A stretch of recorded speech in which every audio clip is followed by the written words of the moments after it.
Thanks for picking me up like that. I'm absolutely soaked. I must have looked a terrible state. You must be freezing. Don't know what happened. The bus just didn't turn up. Sorry, I think I'm sitting on something.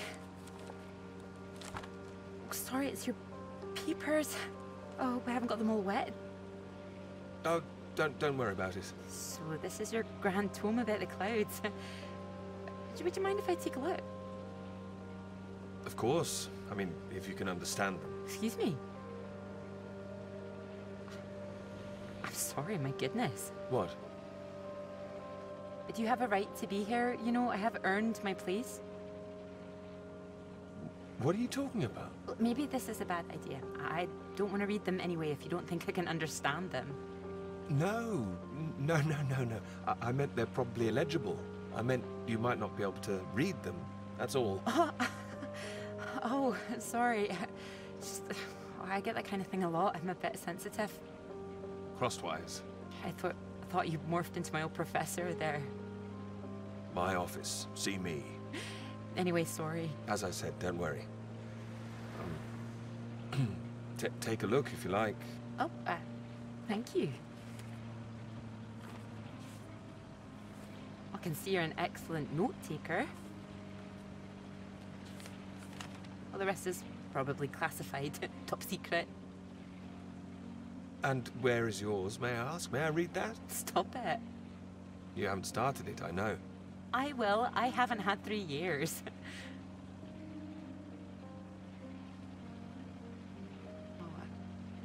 Sorry, that was a bit low. I'm just a bit tired at the moment. My proposal was rejected again yesterday. It needs more work. You can talk to me, you know. I know what it's like trying to find the right subject. I'm starting to wonder if I'll ever find it. My friend Molly's nearly finished hers, and here I am, not even at the starting line. Well, if you're anything like as successful as you are with your lectures, you'll be fine. Thanks. Doctor. I'll just put you safe down here.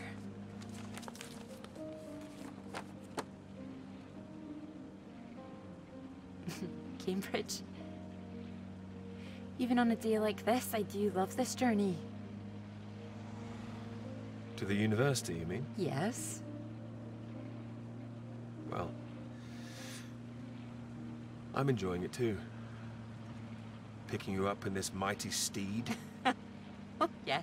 Who needs a big bus when you can have a car like this? Your presence tells me this is obviously better for picking up ladies. Oh, well, you can just about fit one in if that's what you mean. Anyway, this bus will do just fine. Thanks again for getting me out of the rain like that. It was... Don't mention it. No, I know it was an inconvenience. It won't happen again.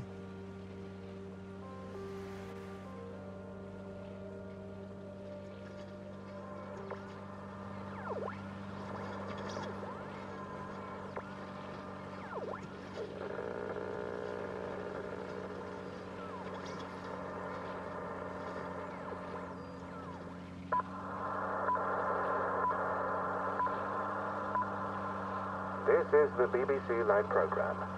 Here is the news. Talks began today in Washington between Britain, the United States and Soviet Russia over the renewal of the Antarctic Treaty, which forbids any acts of military aggression in Antarctica. Reports of recent skirmishes on the continent have established the need to reaffirm the worldwide commitment to peace. All eyes will be on Russia, whose reported reluctance to rejoin the talks is a point of concern for the British government. In a statement read outside the White House, Prime Minister Macmillan called on Russia to engage in the talks wholeheartedly to ensure a lasting peace in the nuclear era.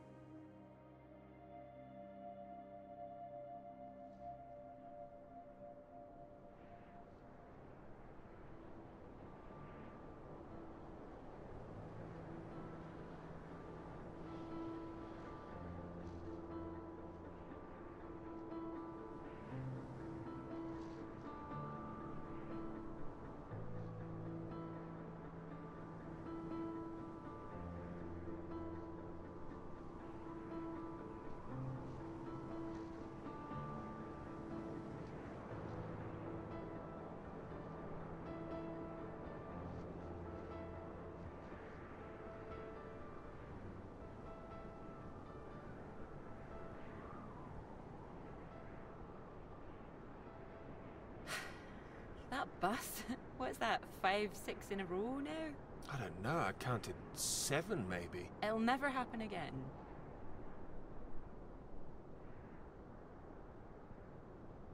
Oh, wait. Oh, look, there's Molly. Why? I haven't seen her in ages. Can you just pull over and we can say hello?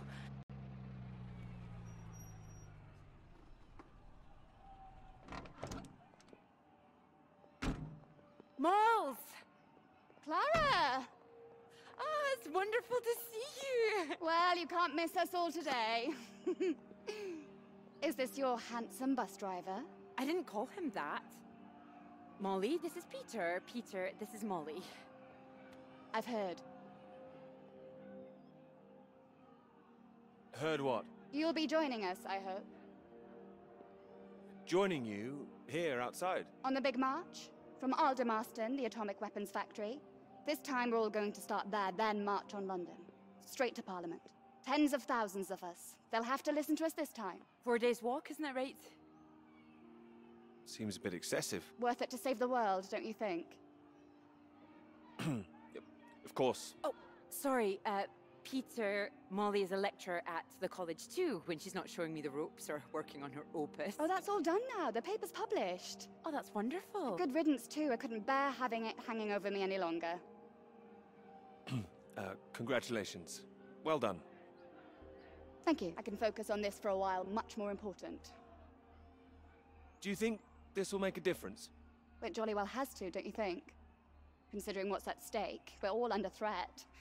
I would have thought as a man of science you'd know all about it. Clara mentioned you'd been studying radiation carried by the clouds. You told her that? Oh, I didn't know it was an official secret. No, it's not. It's fine. The radiation is what's terrifying. One hydrogen bomb could kill 1 million people in an instant. But then the radiation spreads and could kill millions more. Slowly this time. The British government is building more bombs when they should be doing the opposite. Disarming. Setting an example to the world. Wouldn't that let our guard down? Isn't that what the Soviets want? We're not naive, you know. We want the three sides to stop entrenching themselves. All this posturing of theirs can only end one way. It's got to be unilateral nuclear disarmament. Otherwise, every day we are one step closer to the end. Well, I agree, although with any luck they'll thrash it out. And what if they don't? Right, I've got a lecture to give. Peter, would you mind if I had a lift for the last mile? Of course not. It was good to meet you, Peter. Good to meet you too. You're coming on the march, aren't you, Clara? I wouldn't miss it for anything. And you, Peter? Wouldn't miss it. And in the meantime, I'm sure Clara will take very good care of you. She will? That's enough, Molly Shanahan. We'll be off now. You go and get your bus, Clara. Ding, ding!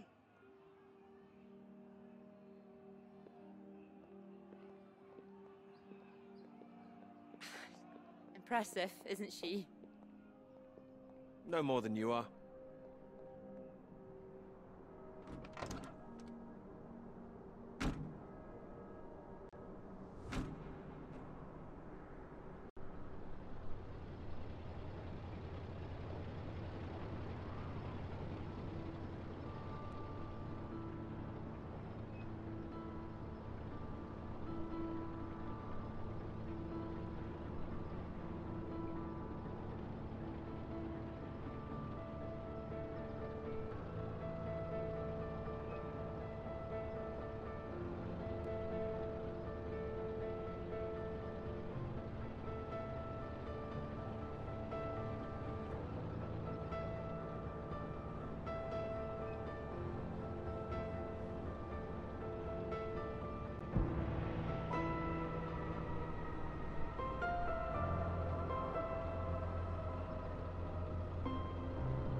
You know what I'm gonna say? I've got a pretty good idea.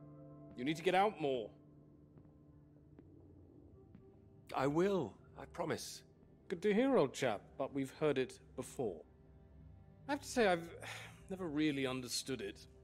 Here you are writing about clouds, and yet you never see the sky. I don't need to see it. It's about the ideas, the words. Well, let's see some of these words then, shall we? Come on. Man or a mouse? It's the way it's top secret, is it? You can trust me.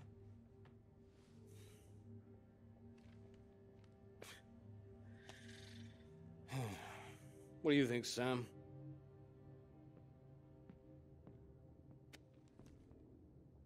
I'm sure some of it is very good. Here. It will be good. First rate. Don't worry, old chap. Well, we'll hit that wall sometimes. It's all part of writing a paper. Now, come on, don't be so modest, Sam. You dashed yours off in a few months. Well, maybe I was fortunate, but the point is... The point is, you set your sights straight and true, sat down and wrote the damn thing. It wasn't quite like that. Well, you did it, and now here you are, senior lecturer. Which makes two of us.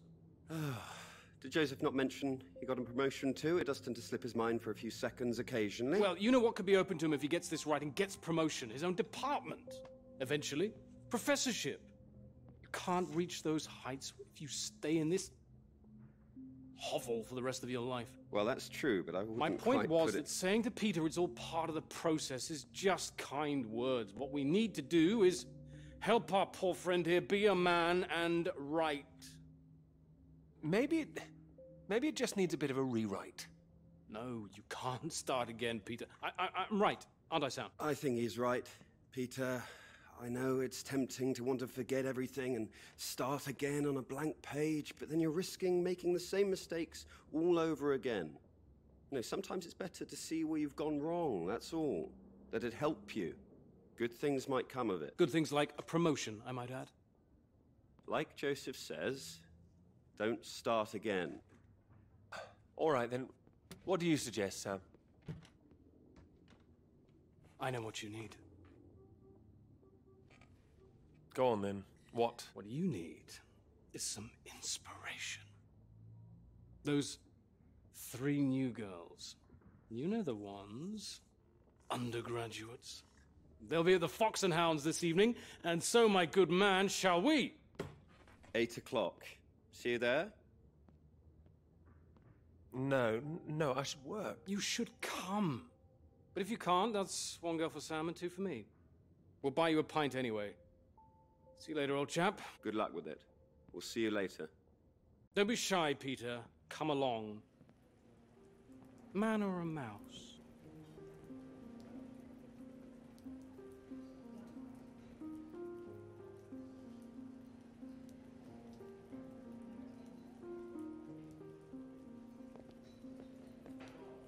Oh, there you are.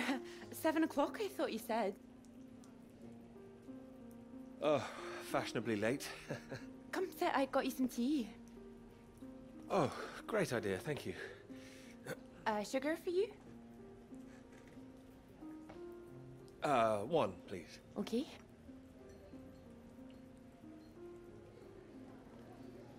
Oh my goodness, you're soaked. Where's your jacket?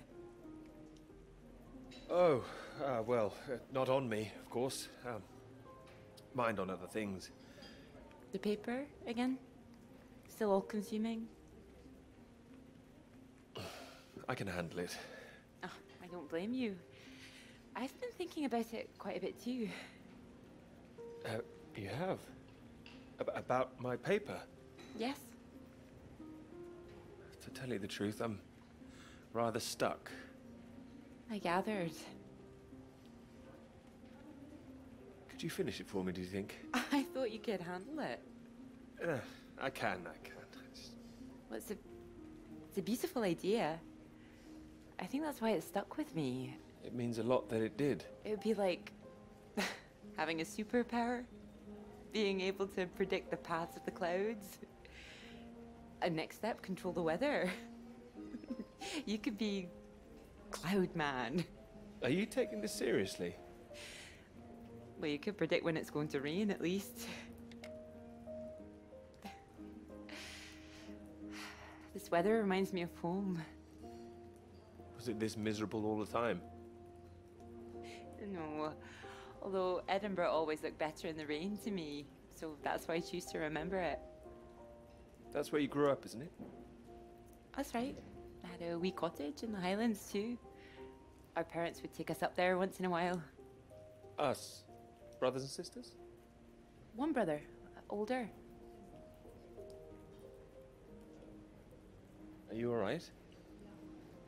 Yes, sorry. I didn't mean to pry. It's just, he was killed in a motorcycle accident near the cottage when he was 18. Oh, I'm so sorry. It's not your fault. It's life. Or, well, the opposite. How old were you when it happened? 16. But still, I have a lot of happy memories about him. At the cottage, he always used to get up early, go out into the forest, bring back armloads of wood for the fire. It was sweet, really. The house was already warm for us. I like the sound of doing that. I could do that. Grab an axe, go out each morning, chop wood. So you could be the woodsman, then. Oh, better than the Cloud Man. Stronger. Oh, no, I like Cloudman. So, these clouds, your beautiful subject. What do you think you need? Oh, well, that's simple. More readings to work with. Sounds achievable. Well, in theory, yes, but they need to be first-hand, verifiable. All right. I take it all has to be taken somewhere where the readings aren't affected by other factors? Sounds like you've got it as much as I have. Maybe.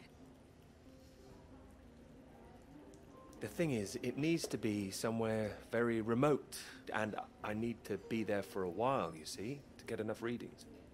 That makes sense. And I suppose the university budget doesn't exactly allow you to travel the world. Maybe... What? Well, that cottage I mentioned, it's in the middle of nowhere, highest place for miles around. Now would be the time to go with summer coming up. All summer free? Well, I'd have to check with my father, but it's remote, just a little place in the woods with a log fire and not much else. But if that's what you're looking for... If you're sure. Promise me you're serious about this?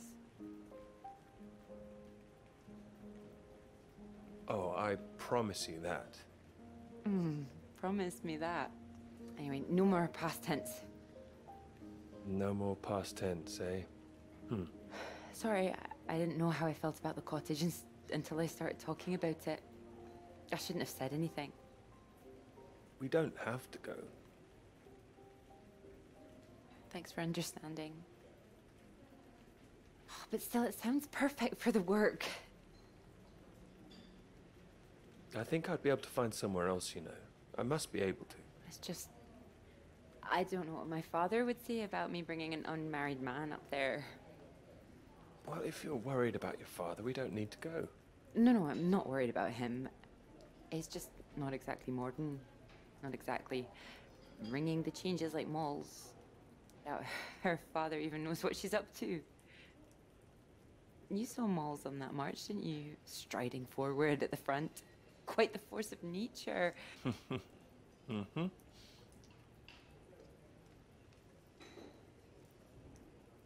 you think the bus would make it there? The bus? That would cost a fortune. Not that bus, silly. You know, your bus. Ding ding. Oh, the mighty steed, of course. Well, the roads are pretty rough. Would it cope with it? We can always try.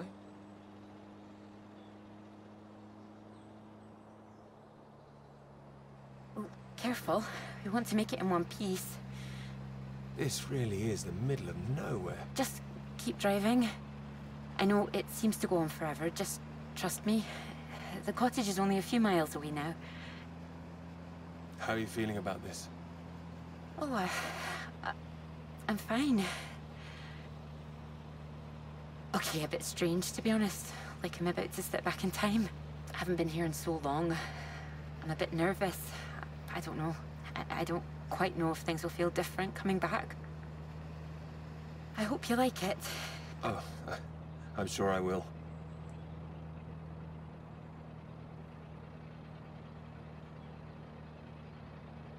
And thank you for asking your father. I know this is a big thing.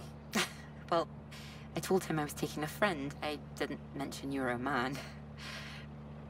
Oh, do you think he'd disapprove? Not exactly, no. Well, he is very old-fashioned, but... Well, thank you for coming along. Well, inviting me and coming along. Oh, no. I mean, without me, how'd you find it for a start? I couldn't rightly let you run away all by yourself. So you're running away with me? Stop it. This is purely professional, isn't it? We could run away. Ditch the paper. Live in the woods. You are being presumptuous, aren't you? No, I'm here to help. You'll need help with the equipment and recording all the data, all that. I couldn't leave you stranded up here in the middle of nowhere. I'd build us a shelter, be the man of the woods. Oh, he's back, is he? The woodsman. I'm telling you, I could do that. Just be the kind of man who remembers to fill up the tank when we're off to the middle of nowhere. Well, I am. I hope this isn't a big mistake.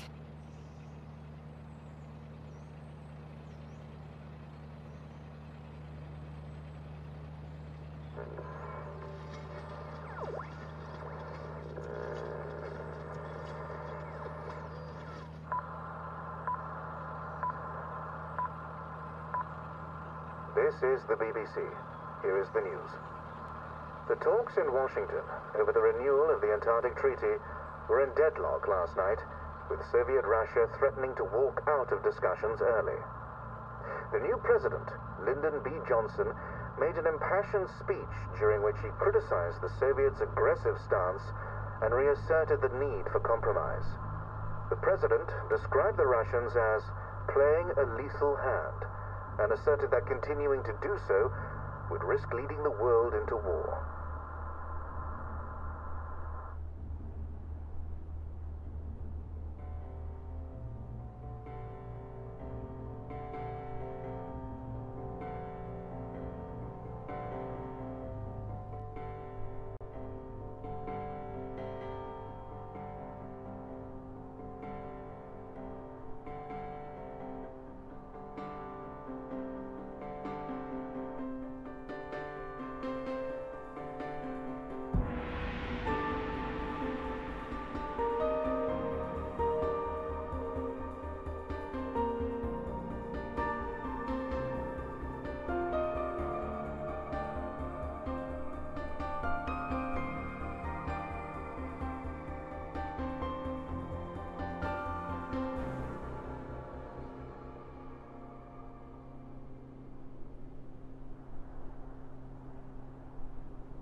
It's a Soviet base.